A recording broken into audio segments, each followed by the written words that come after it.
Welcome back to Cards and Comics, and today I have a sports card mail day. It's just sports cards today.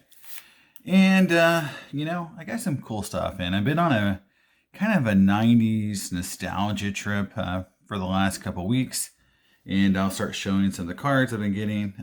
But a lot of vintage as well, because, I made a promise, and one of my goals was to collect more vintage. And 50s vintage, and that's still a little bit of a challenge because the pricing is kind of nuts right now. And I've got an idea on how to, talk about vintage prices, because that's definitely something that's worth talking about right now. But here we go. So starting with basketball, which I don't do a lot of basketball, but I really like this Planet Metal insert set. And this is Shaquille.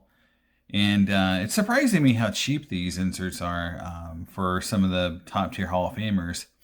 It's like all the money goes to like 2 or 3 players in basketball, and then in the 90s, everyone else is just kind of like an also-ran. And these inserts are pretty cool, and they're getting popularity in other forms. Like we're seeing the Marvel cards. There's a Planet Metal in the new Skybox Metal X-Men set, so they're pretty popular. So I think it's like a cheap pickup, and it's something that stockpile on my 90s inserts, and maybe it'll pop one day and become a little popular. Now I'm going to go into football. And football is definitely more vintage. Now, next card up is 71 Oj Simpson. Now, this card is really interesting for me for a lot of reasons. One, I put together the entire 71 top set. So I went to the National, I would say in 2014, 2015. Sorry, not like 2010, 2011. It was way before that. 14 and 15. It was like 2010, And a dealer was selling a partial graded 71 top set, cheap. It had like 70% of the set, none of the major stars, but it was like, mostly all the commons and whatnot, like PSA 7 or above. And I got it for like $400 something. It was crazy. So I decided I'd just put it together. And then the card that really stumped me, from getting an 8 was this Oj Simpson, because I was trying to upgrade it to an 8 set.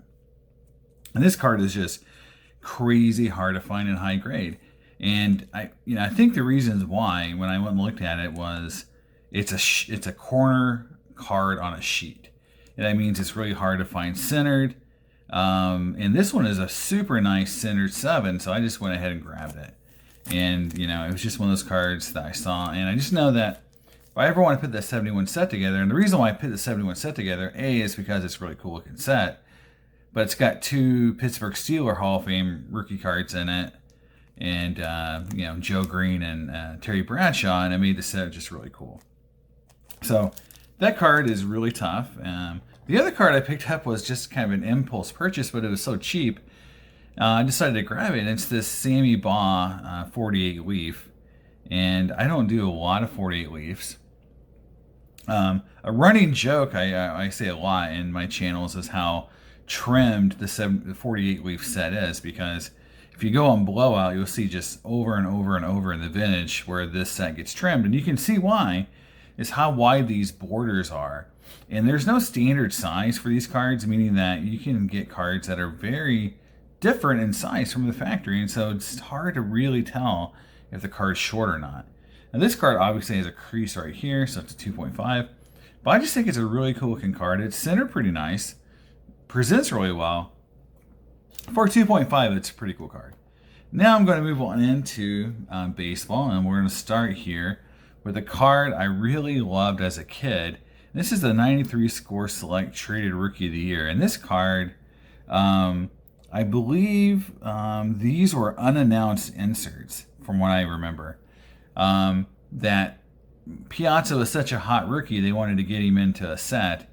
And I believe this insert was not something people knew about. Even when I was, buying these cards back then, this card was kind of like was kind of a unicorn. Not a lot of people knew what it looked like and hadn't seen one. The set itself is kind of crappy. This is what's really bad about this set, is that the cards themselves, that blue color set, it's kind of blue with some foil on them. It's the same design they use for 93 Select Football, which were red.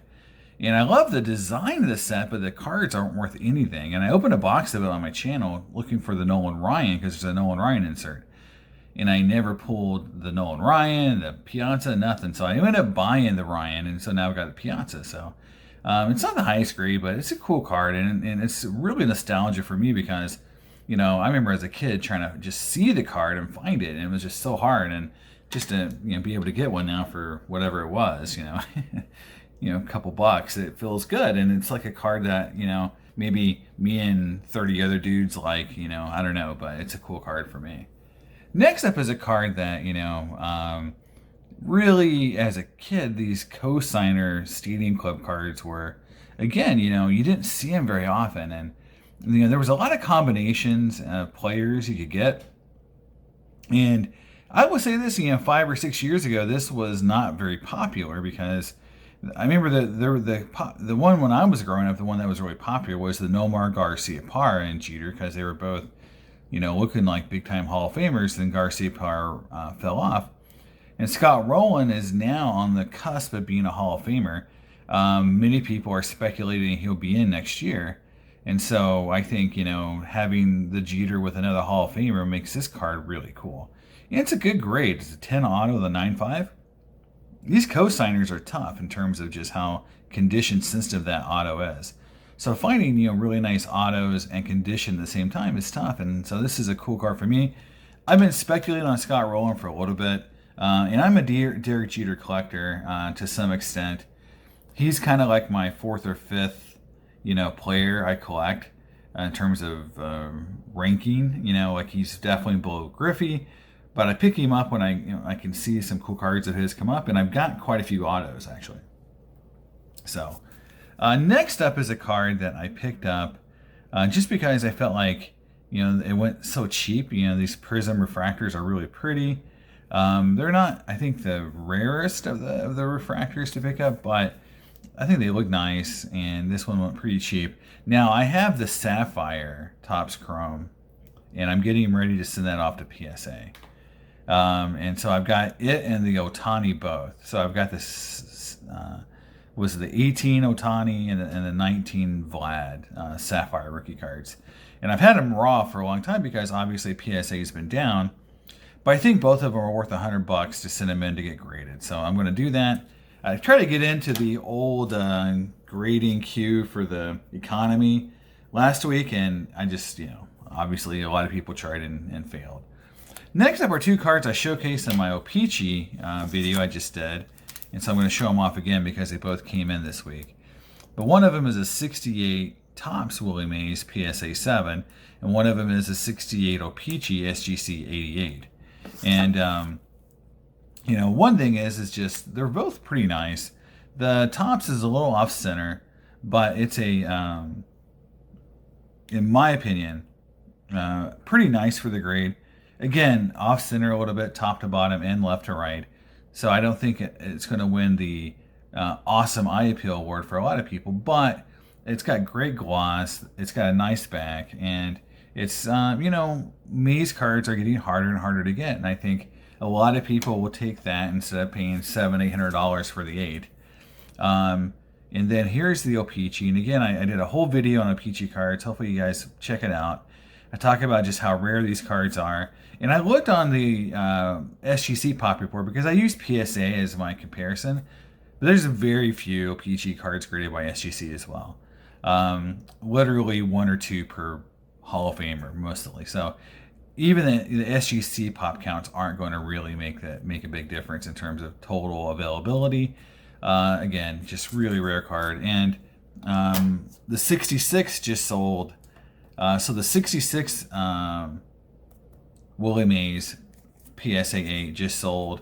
It's a pop count of 2, and it sold for like $12,000 recently. So the O-Pee-Chee cards, they're kind of gaining steam. So that card was definitely interesting. Now here's a 68 Bob Gibson, and just interestingly, I've had this card many times. I don't have one today, and this card has gone up quite a bit in value, and it's been one of my favorite Gibson cards. It's just such a strong portrait of him, very stoic looking there.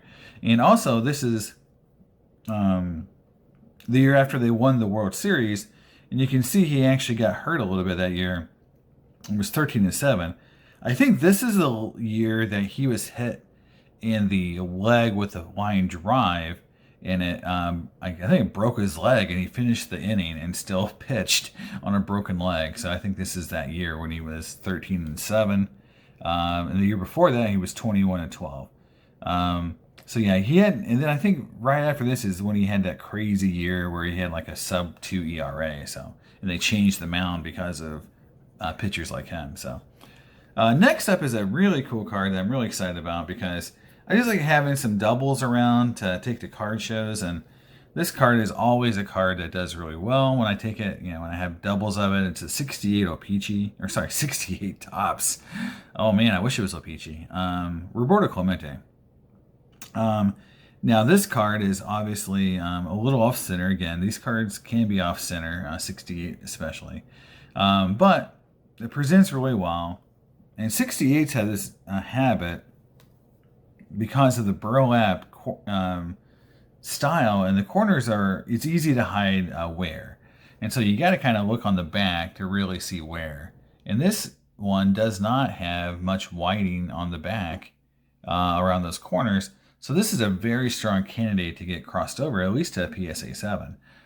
So we'll check out prices and see how they go. I'm going to do some more investigating on some price comparison between SGC and PSA. Vintage, but I'm definitely creating some indexes on vintage cards so I can keep better track, because some of the vintage prices are just going nuts. I mean, I've seen some recent auctions that I just felt like it was, really crazy. So I think the vintage market definitely is really strong right now, while the modern market is kind of really going down to just a few players. And I will say it right now, with the strike looming, Mike Trout having a bad year, Ohtani being okay, but it's like there isn't like the Mike Trout heir apparent really yet that's been appointed, so we're in a little bit of a flux. Last but not least, obviously, is a card that is just a cool card. Again, this reminds me a lot of the Sammy Baugh card. I just saw it and I was like, I don't have any mail out cards, and this one presents really nice. It's a 3.5, and I think these cards, I used to be a card snob, to a certain extent on grades. And I just bought a card recently that I would never have bought in the grade I bought it in, but it was such a strong card for the grade, I went ahead and did it. But years ago, I would have totally bought a 7 or 8, in this card just to have the grade, and even if it was off center or had like color issues, I still would have been like happier because it was a higher grade. I've gotten over that to a certain extent where I can appreciate nice centered vintage cards, or just nice looking vintage cards that don't grade always 8 or 9. So again, you're seeing more 7s and 6s, and I'm just looking for cards that look nice, and I don't have to pay a crazy amount over what they've been recently bringing, because this is another point too, is to get some cards, sometimes you have to set like record prices to buy something. There was a card I was following just this week, and it went for the highest it's ever sold in that grade. And I was just like, that's fine. And I don't mind that, but I just, I don't want to be the person paying that, and so just, it's hard to continuously pay record breaking prices for every card you want to pick up, because it just means, A, can't really afford that, but B, it just really takes the enjoyment of the hobby when you can't acquire anything you want for your collection. So you kind of look at these other grades, and if you can appreciate these cards and just show like how cool some of the lower grade cards can be, it definitely opens up your collection a little bit to add some pieces that maybe you struggle to add because of pricing, and opens you up to like just move it forward. Sometimes the collections, you just got to keep moving them forward and collecting and kind of closing out a set, or getting that last piece that maybe wasn't the perfect grade. It reminds me a lot of my 65 Clemente I picked up, which to finish out my base Clemente set, and I've been waiting for an 8.5 forever, and one just had never come up that I was able to either buy or could get. And so I just went ahead and got the 8, and it's over. And I haven't really thought about it since. I haven't really checked eBay for an 8.5 or nothing. I just kind of said it's done and I can move on. And sometimes that's the best thing. So that's the video for today. That's my update on my collection. I think my favorite cards, you know, I mean, this card is just very nostalgic. This card is really cool. So a little bit modern heavy, but you know, that O-Pee-Chee Maze, that's definitely a card that's awesome, and you know, something I'm really glad I picked up. So there you go. That's my favorite pickups of the week. Have a really cool week, and I'll see you next time on Cards and Comics. Bye.